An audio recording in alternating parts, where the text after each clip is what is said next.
नमस्कार विद्यार्थी मित्रांनो, मराठी नोकरी यूट्यूब चॅनलवर आपल्या सर्वांचं स्वागत आहे। आज आपण या व्हिडिओमध्ये पहा वनरक्षक भरती सराव प्रश्नपत्रिका पाहणार आहोत। यामध्ये आज आपण वनरक्षक भरतीसाठी 2023 साठी जी काही परीक्षा झाली होती त्यामधील महत्त्वाचे प्रश्न आज आपण या व्हिडिओमध्ये घेत आहोत।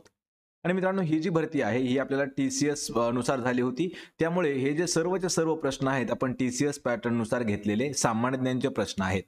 आपल्याला या व्हिडिओची जर PDF डाउनलोड करायची असेल तर मराठी नोकरी या नावाने आपलं टेलिग्राम चॅनल आहे, सोबतच आपलं WhatsApp चॅनल देखील आहे।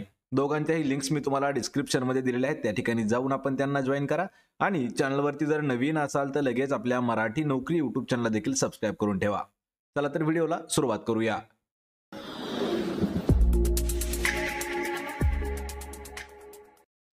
तर पहा, आपला प्रश्न पहिला आहे, नागरिक सुरक्षा कायदा CAA संसदेद्वारे कधी मंजूर करण्यात आला होता?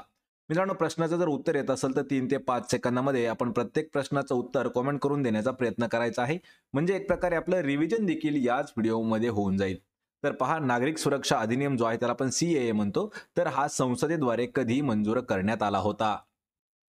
या प्रश्नाचं उत्तर आहे पहा ऑप्शन क्रमांक 3, तर 2019 या वर्षी करण्यात आलेला आहे पहा CAA लागू किंवा मंजूर करण्यात आलेला आहे। पर्याय क्रमांक 3 आपलं या प्रश्नाचं उत्तर होईल।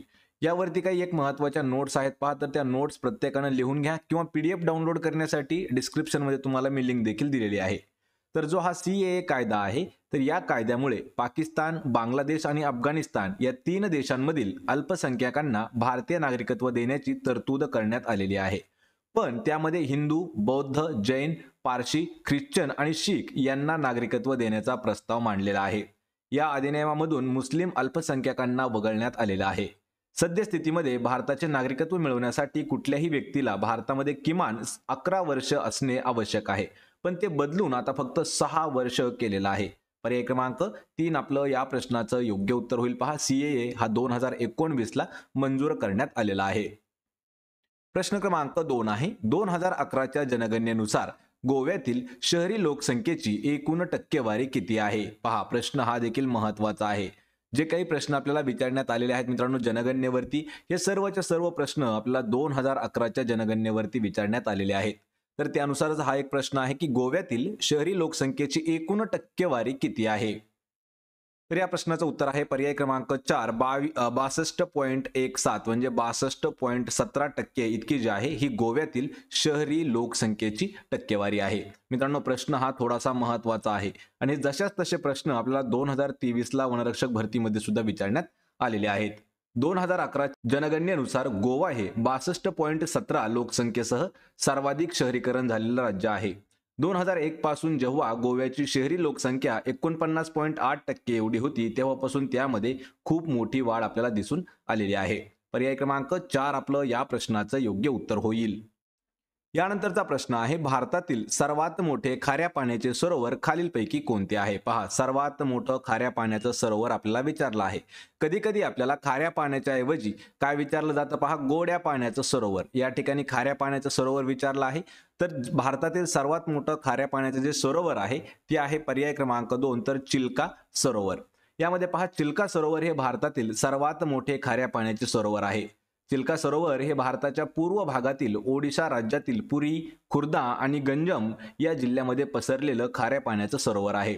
भारतीय उपखंडामध्ये स्थलांतरित होणाऱ्या पक्ष्यांसाठी व या सरोवरातील वनस्पती आणि जनावरांच्या अनेक प्रजातींसाठी हे चिल्का सरोवर जे आहे ते मोठ्या प्रमाणात प्रसिद्ध आहे। पर्याय क्रमांक 2 आपलं या प्रश्नाचं योग्य उत्तर असेल, खाऱ्या पाण्यासाठी सर्वात मोठं सरोवर आहे चिल्का सरोवर। यानंतरचा प्रश्न आहे, केंद्र सरकारने कोणाची विकसित भारत अभियान कार्यक्रमाअंतर्गत किंवा कार्यक्रमासाठी ब्रँड अँबॅसिडर म्हणून नियुक्ती केलेली आहे? पहा, हा प्रश्न आपण करंट अफेअर्स 2024 चा घेतलेला आहे पहा मित्रांनो, त्यामुळे हा प्रश्न इम्पॉर्टंट असणार आहे। केंद्र सरकारने खालीलपैकी अशी कोणती व्यक्ती आहे की त्या व्यक्तीची विकसित भारत अभियान यासाठी ब्रँड अँबॅसिडर म्हणून नियुक्ती केली आहे? तर उत्तर आहे याचं पर्याय क्रमांक 3, तर अमिताभ शहा। लक्षात ठेवा, अमिताभ शहा यांची केंद्र सरकारने, जे की अमिताभ शहा आहेत हे प्रसिद्ध मोटिवेशनल स्पीकर आहेत आणि युवा अनस्टॉपेबल या NGO चे संस्थापक देखील आहेत पहा अमिताभ शहा। तर यांची विकसित भारत अभियान कार्यक्रमासाठी ब्रँड अँबॅसिडर म्हणून निवड केलेली आहे। पर्याय 3 आपलं या प्रश्नाचं योग्य उत्तर असणार आहे। यानंतरचा प्रश्न आहे, खालीलपैकी कोणत्या अनुच्छेदानुसार अस्पृश्यतेचे निर्मूलन केले गेले आहे आणि त्याच्या कोणत्याही स्वरूपातील पालनास मनाई करण्यात आलेली आहे? हा प्रश्न आपल्याला 2019 पासून मित्रांनो खूप वेळा विचारण्यात आला होता. पण त्या ठिकाणी प्रश्न थोडासा आपल्याला वेगळा विचारला होता. या ठिकाणी थोडासा वेगळा विचारला आहे. या ठिकाणी पहा, अस्पृश्यतेचे निर्मूलन जे आहे यासाठी कलम आहे पहा, ऑप्शन क्रमांक 2. तर अनुच्छेद 17 हे जे आहे तर हे अस्पृश्यतेचं निर्मूलनासाठी वापरलं जाणारं कलम आहे. आणि अनुच्छेद 17 या अनुच्छेदानुसार अस्पृश्यतेचं निर्मूलन करण्यात आलं आहे आणि तिच्या कोणत्याही स्वरूपातील पालन करण्यासाठी सुद्धा मनाई करण्यात आलेली आहे. अस्पृश्यतेमुळे उद्भवणारी कोणतीही असमर्थता लादणे या कायद्यानुसार दंडनीय गुन्हा असणार आहे. पर्याय क्रमांक 2 आपलं या प्रश्नाचं अचूक उत्तर होईल. यानंतरचा प्रश्न आहे, महाराष्ट्रातील पुणे येथे खालीलपैकी कोणी सत्यशोधक समाजाची स्थापना केली होती? मित्रांनो, यावर आपल्याला 2 प्रश्न हे हमखास विचारण्यात आलेले आहेत. तर सर्वात पहिला प्रश्न लक्षात ठेवा, सत्यशोधक समाजाची स्थापना कोणी केली? तर ती केलेली आहे पर्याय क्रमांक 1 तर महात्मा ज्योतिबा फुले यांनी सत्यशोधक समाजाची स्थापना केलेली आहे. कोणत्या ठिकाणी केलेली आहे? पुणे या ठिकाणी. कधी केलेली आहे? तर पहा, 24 सप्टेंबर 1873 रोजी महात्मा फुले यांनी सत्यशोधक समाजाची स्थापना केली आणि ही एक आहे सामाजिक सुधारणा संस्था आहे. याने शिक्षणाच्या मिशनचे समर्थन केले आणि वंचित गटांसाठी सामाजिक अधिकार तसेच राजकीय प्रवेश वाढवला. विशेषतः महिलांवरती अधिक लक्ष केंद्रित केलं होतं पहा सत्यशोधक समाज या संस्थेनं. म्हणजे महिलांसाठी शिक्षणाचे हक्क वगैरे जे असतील त्यासाठी खूप मोठं योगदान आहे पहा महात्मा फुले यांचं आणि त्यांनी स्थापन केलेलं सत्यशोधक समाजाचं. पर्याय क्रमांक 1 आपलं या प्रश्नाचं योग्य उत्तर होईल. यानंतरचा प्रश्न आहे पहा, माघारी जाणाऱ्या मान्सूनच्या हंगामात वारा मुख्य भूभागाकडून डॅश कडे वाहत असतो. प्रश्न हा देखील महत्वाचा आहे. 7वीचं जे भूगोल आहे त्यातील हा प्रश्न आहे आणि TCS जे आहे मित्रांनो हे आपल्याला स्टेट बोर्ड वरती जवळपास 80% पेक्षा जास्त प्रश्न हे स्टेट बोर्ड वरती विचारत आहे. तर परत जाणारा म्हणजे माघारी जाणाऱ्या मान्सूनच्या हंगामामध्ये वारा जो आहे तो मुख्य भूभागाकडून डॅश कडे वाहतो. तर तो वाहतो पहा बंगालच्या उपसागराकडे. पर्याय क्रमांक 3 आपलं या प्रश्नाचं योग्य उत्तर असणार आहे. पहा, माघारी जाणाऱ्या मान्सूनच्या हंगामात वारा जो आहे हा मुख्य भूभागाकडून बंगालच्या उपसागराकडे वाहत जातो. भारताच्या हवामानावर मान्सूनचा जोरदार असा आणि महत्वाचा प्रभाव पडतो. नैऋत्य मोसमी हंगामात बंगालच्या उपसागरातून व अरबी समुद्रातून मुख्य भूभागाकडे वारे वाहतात. पर्याय 3 आपलं या प्रश्नाचं योग्य उत्तर असणार आहे. यानंतरचा प्रश्न आहे, आयुष्यमान योजनेत 1 कोटीपेक्षा अधिक कार्डचे वितरण करणारे देशातील पहिले राज्य कोणते ठरले आहे?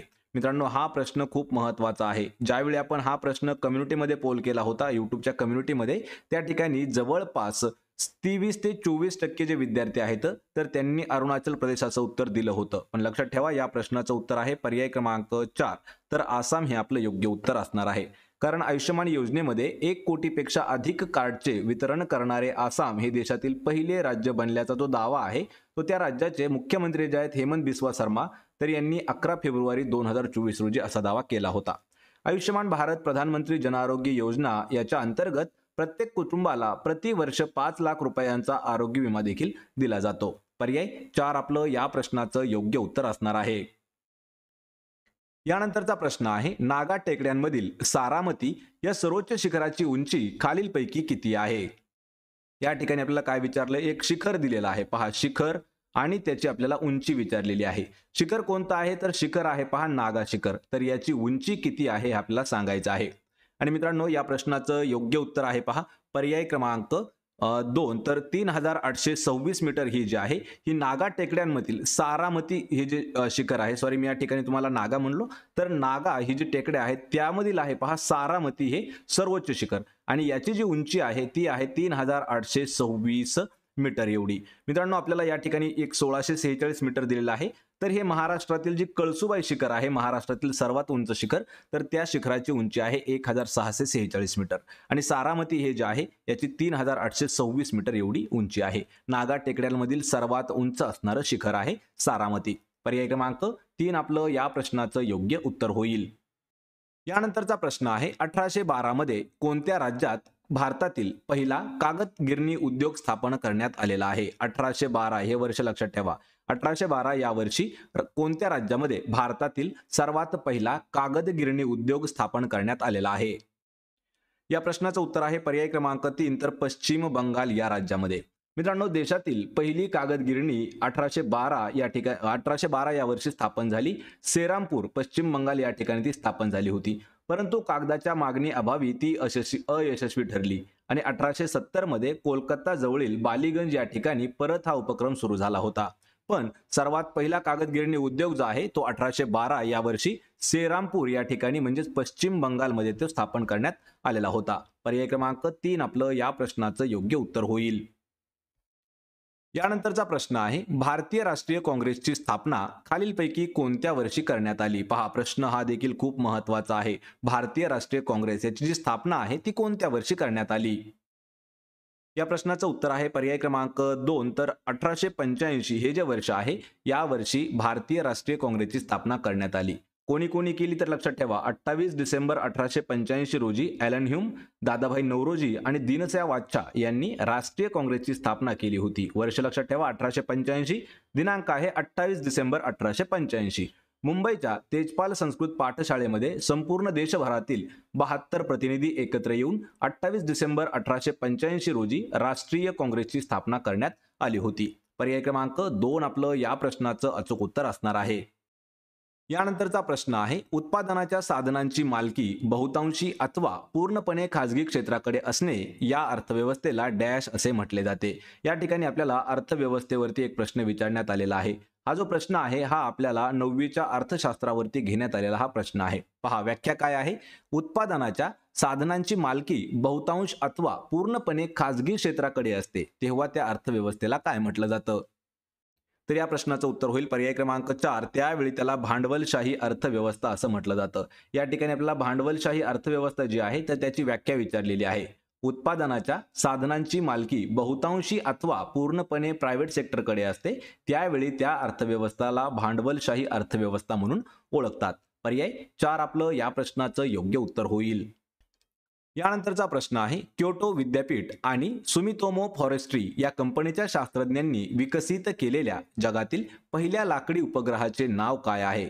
लक्षात ठेवा, हा प्रश्न खूप महत्वाचा आहे. करंट अफेअर्स 2024 मधील हा प्रश्न आहे. पहिल्या लाकडी उपग्रहाचं नाव काय आहे? ऑप्शन क्रमांक 4 तर लिग्नोसॅट हे जे आहे हे लाकडी उपग्रहाचं नाव आहे आणि तो जो आहे हा क्योटो विद्यापीठ आणि सुमितोमो फॉरेस्ट्री या कंपनीच्या सायंटिस्टनी तो तयार केलेला आहे. आणि लाकडी उपग्रह जो आहे हा 28 मे 2024 रोजी पत्रकार परिषदेमध्ये दाखवण्यात आला आहे आणि त्याचं नाव काय ठेवण्यात आलं आहे? लिग्नोसॅट. ऑप्शन क्रमांक 4 आपलं या प्रश्नाचं योग्य उत्तर होईल. यानंतरचा प्रश्न आहे, भूसंलग्नाच्या घटनांमुळे कधी कधी बातम्यांमध्ये दिसून येणारे जोशीमठ हे भारतातील खालीलपैकी कोणत्या राज्यामध्ये स्थित आहे? तर मित्रांनो पहा, भूसंलग्न म्हणजे काय तर वेळोवेळी डोंगरावरून जमीन घसरणे किंवा त्यामध्ये काही दुर्घटना होणे. तर अशा घटनांमुळे एक ठिकाण आहे पहा जोशीमठ. हे ठिकाण खूप वेळा बातम्यामध्ये आपल्याला पाहायला भेटलं असेल. तर हे जोशीमठ कोणत्या राज्यामध्ये स्थित आहे? या प्रश्नाचं उत्तर आहे पहा पर्याय क्रमांक 2 तर उत्तराखंड या राज्यामध्ये आहे पहा जोशीमठ. तर जोशी मठाविषयी मित्रांनो काही महत्त्वाचे पॉइंट्स पहा. तर भूसंलग्नाच्या घटनांमुळे कधी कधी बातम्यांमध्ये दिसून येणारे जोशीमठ हे भारतातील उत्तराखंड या राज्यामध्ये स्थित आहे.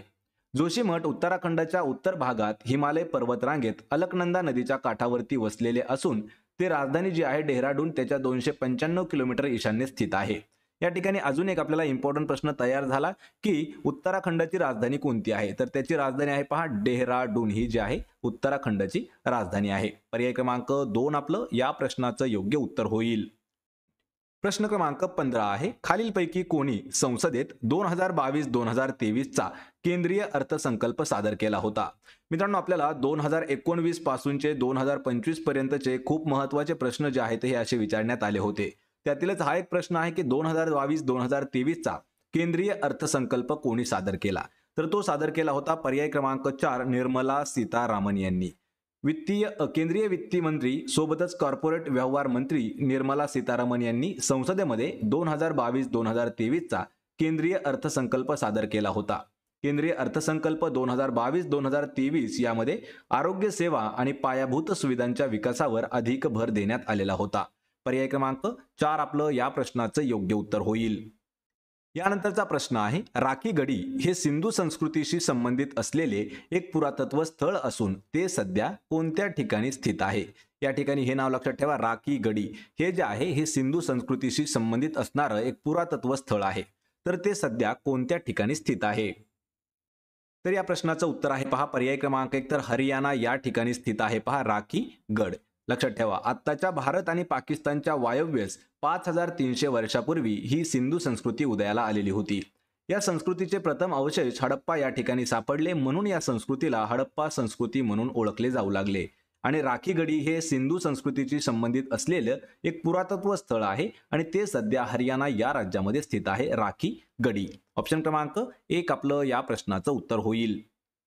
यानंतरचा प्रश्न आहे 15 मे 2024 रोजी निधन झालेल्या मालती जोशी खालीलपैकी कोणत्या क्षेत्राशी संबंधित व्यक्तिमत्व होत्या? कोण आहेत पहा मालती जोशी. त्यांचं निधन कधी झालं? 15 मे 2024 ला झालेलं आहे. तर त्या कोणत्या क्षेत्राशी संबंधित होत्या?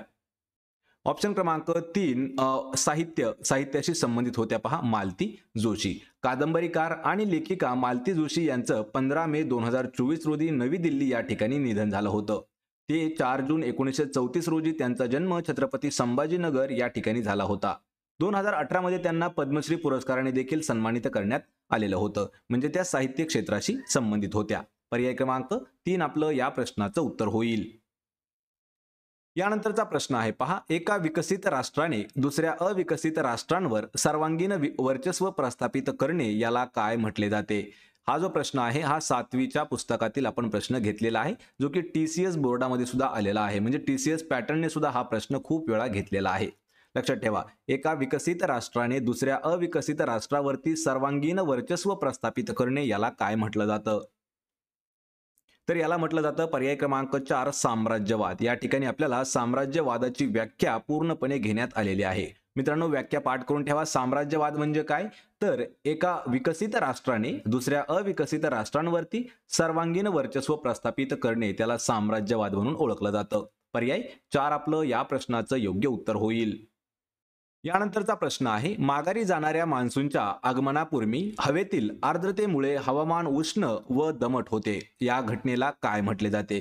परत एक वेळा आपण या ठिकाणी एक व्याख्या घेतलेली आहे. ही व्याख्या जी आहे ही भूगोलाची व्याख्या आहे त्यामुळे थोडीशी इम्पॉर्टंट असणारी ही व्याख्या आहे. पहा प्रश्न काय आहे माघारी जाणाऱ्या मान्सूनच्या आगमनापूर्वी हवेतील आर्द्रतेमुळे हवामान उष्ण व दमट होते या घटनेला काय म्हणतात? तर या घटनेला म्हटलं जातं पर्याय क्रमांक 1 तर ऑक्टोबर हीट. ऑक्टोबर हीटची मित्रांनो ही व्याख्या घेण्यात आलेली आहे. लक्षात ठेवा ऑक्टोबर हीट कशाला म्हटलं जातं? तर मान्सूनच्या माघारी जाणाऱ्या म्हणजे परतीच्या मान्सूनच्या आगमनापूर्वी हवेतील आर्द्रतेमुळे हवामान उष्ण व दमट होते या घटनेला ऑक्टोबर हीट असं म्हटलं जातं. पाऊस नसल्यामुळे ऑक्टोबर हीट जे आहे ही निर्माण होत असते आणि भारतीय उपखंडातील ऑक्टोबर महिन्यातील हवामानाला ऑक्टोबर हीट नावानं ओळखलं जातं. पर्याय 1 आपलं या प्रश्नाचं अचूक उत्तर असणार आहे.